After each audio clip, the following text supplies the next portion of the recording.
Oh, how different things could have been for future EVPs, tag team legends, and WrestleMania main eventers had they signed contracts at specific times, been turned into a set of silly clowns, or joined one of the most disappointing factions of all time. So I'm Gareth, this is What Culture Wrestling, and here are those times wrestlers dodged career-killing bullets. AJ Styles decides to say no to Impact's contract extension. On the back of a hell of an 11-year spell under the TNA/Impact banner, the phenomenal AJ Styles was presented with two options in late 2013. Stay with the company he'd called home for over a decade, which would mean accepting a reported 60% pay cut, though Styles himself would later note to Title Match Wrestling that saying 60% is being generous, or bet on himself and explore the rest of the wrestling business. Styles would refuse that disappointing offer in the end, and eventually end up going on to even bigger and better things in the likes of New Japan Pro Wrestling and WWE, winning both the IWGP Heavyweight and WWE Championships in the years that followed. The TNA brand wasn't exactly a hot property at the time of Styles' exit, and only continued to lose more momentum, with the likes of Sting, Christopher Daniels, Kazarian, and more departing not long after Styles. Had Styles accepted that rather disrespectful offer, or TNA just agreed to give him the same money he was already earning, something Styles has openly admitted would have led to him staying put, it's hard to imagine this last decade of his career being anywhere near as phenomenal or memorable as it ultimately was. He'd still be the same TNA legend he is today, of course, but one whose career may have suffered by sticking around during one of the company's weakest periods. Mick Foley was nearly Mason the Mutilator, debuting as the utterly frightening and unhinged Mankind. The legendary Mick Foley very quickly captured the attention of folks all over the planet after sticking his hand down Bob Holly's throat back in 1996. However, there was a point there before he first showed up as that masked menace, when Foley's character very nearly went by another far less intriguing name. As Foley would recall during a Hot Ones appearance, he heard early on that his character was going to originally be known as Mason the Mutilator, remembering Vince McMahon's dreadful pitch of, "In this business we've had crushers, we've had destroyers, we've had executioners, but we've never had a mutilator." There and then, Foley sensed that name would have been a career death knell, so he swiftly told his boss that while he liked that cartoonish moniker, a bit of a lie there from Foley, he had another suggestion. What about Mankind the Mutilator? After pitching the name as one that possessed a double meaning, the destruction of mankind, the future of mankind as Foley put it, all those ideas were noted down, and what would have almost certainly been a career-killing name was ultimately dropped, with McMahon just going for the chilling and soon-to-be iconic handle of Mankind for Mrs. Foley's baby boy. The Elite decide not to join WWE before AEW happens. There was talk of AEW's Elite potentially considering a move over to the land of sports entertainment as recently as last year, of course. However, while potentially agreeing to sign with WWE as a unit in 2023 may not have been a move that led to the killing of their careers, the same probably couldn't confidently be said the last time Kenny Omega and the Young Bucks in particular were thinking about joining the biggest wrestling promotion in the business. Before AEW officially became a thing, those Elite members were actually seriously close to becoming sports entertainers. Matt Jackson even recalled to Chris Van Vliet how Kenny, Nick, and himself all turned to each other after a phone call one day and said, "I think we're all going to WWE." Had Tony Khan not come in with the right offer at the right time, giving the guys a chance to run their own company and hire their own people, it's not too hard to imagine a scenario where the Jackson boys and Omega simply became another set of gifted stars who were eventually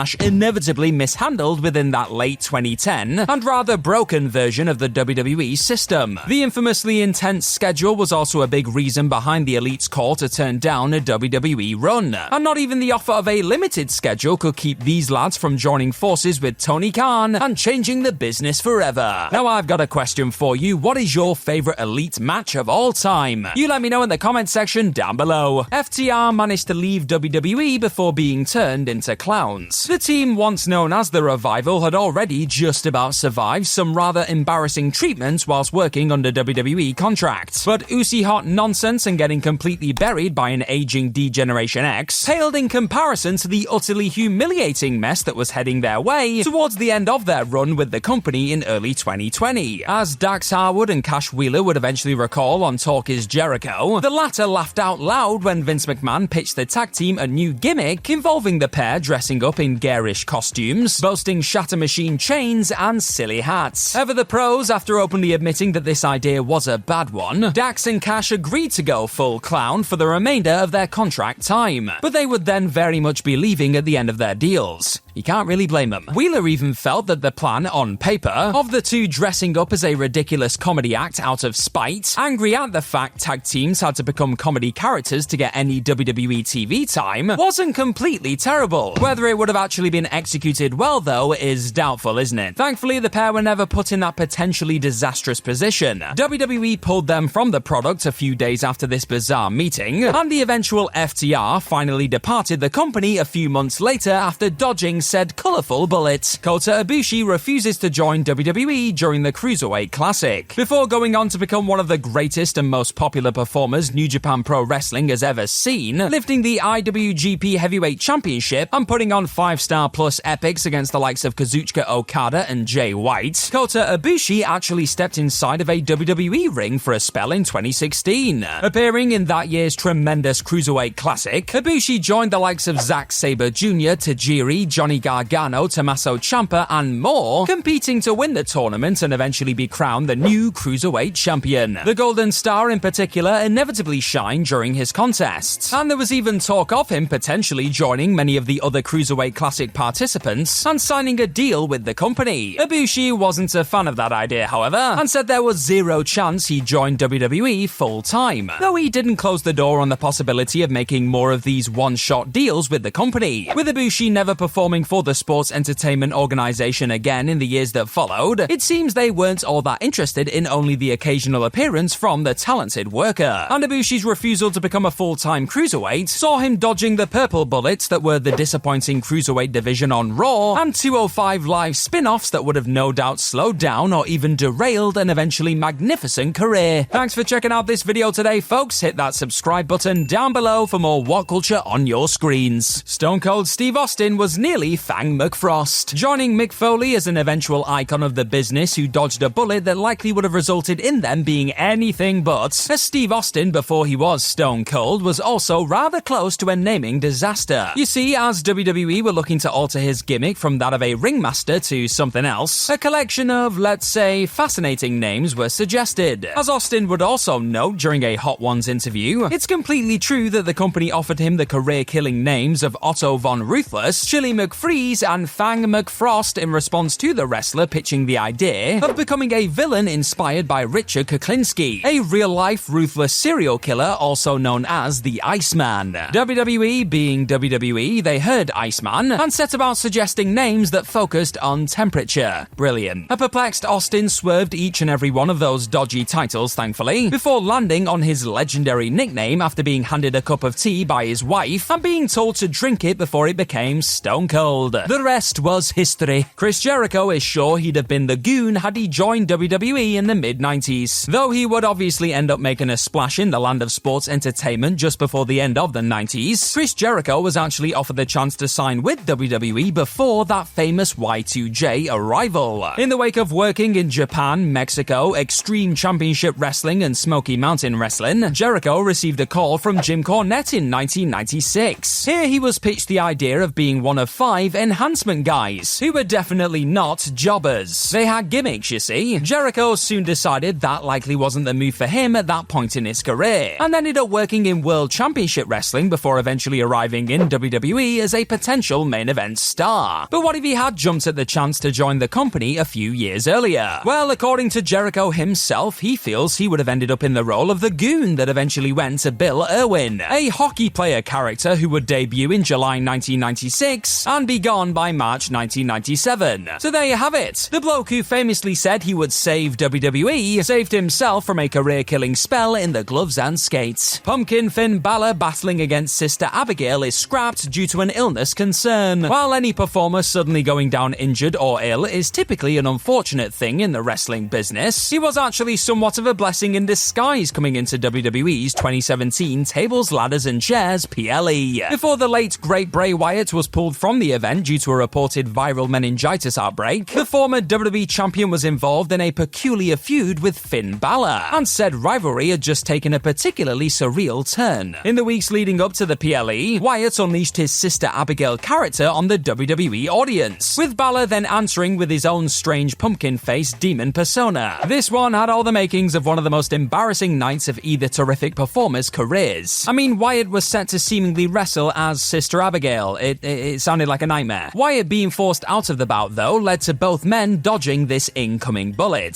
AJ Styles stepped in as a late replacement. The two former Bullet Club leaders put on a much better match than the one that was likely once heading fans' way, and this largely forgettable Balor-Wyatt feud was mercifully brought to a quiet end. All's well that ends well, eh? Jake the Snake Roberts dodged an actual bullet, while the rest of the names on this list each didn't literally dodge any bullets that would have swiftly brought an end to their time within the wrestling business, or on this planet for that matter, to an end. Jake the Snake Roberts actually, well, did. Back when Roberts was locking up with fellow icon Sting in Dallas, Texas many years ago, this legend was actually shot at by a fan watching on. You heard that right. As Roberts would explain in an appearance on Derek's Reptiles, a guy on the 9th row taking in that contest suddenly pulled out a pistol and fired off 3 shots towards him. They all ended up missing, with Roberts managing to literally dodge the bullets and get himself under the ring to avoid any potentially fatal injuries. This snake clearly had some serious heat, folks, but was thankfully able to survive this rather shocking, life-threatening experience and continue adding more chapters to his Hall of Fame career. And finally, Kevin Owens was almost in the League of Nations. Another time, a real-life illness seemingly saved a star from a rather dreadful, potentially career-killing experience. Kevin Owens was once reportedly on the verge of becoming a member of a quite disastrous faction. That's according to a PWInsider.com report back in 2016, with it being said that KO was going to originally be a part of the League of Nations unit that debuted in late 2015, a team made up of heels from places outside of the United States. Instead of becoming one of the most dominant evil groups in WWE history, however, this team of villains didn't make that much of an impact at all, and were largely just used to make Roman Reigns look strong heading into WrestleMania 32. In the end, the faction did more harm than good for Sheamus, Rusev, Wade Barrett, and Alberto Del Rio, and likely would have hurt Owens' own career had he joined the crew. Why didn't he? Because both the future Universal Champion and his son had gone down ill the same week the heel team arrived in WWE. So the company decided to send Owens home from that week's Raw and SmackDown tapings, meaning he was then written out of those League of Nations debut plans. They never decided to throw him in after that. So Owens was able to continue making a name for himself as a compelling solo act and dodge the potential career killer that could have been his League of Nations membership. Have you enjoyed this Times That Wrestlers Dodge Career-Killing Bullets list? Then check out this 10 exact moments WWE killed careers video too. This lot were not so lucky. Bye bye.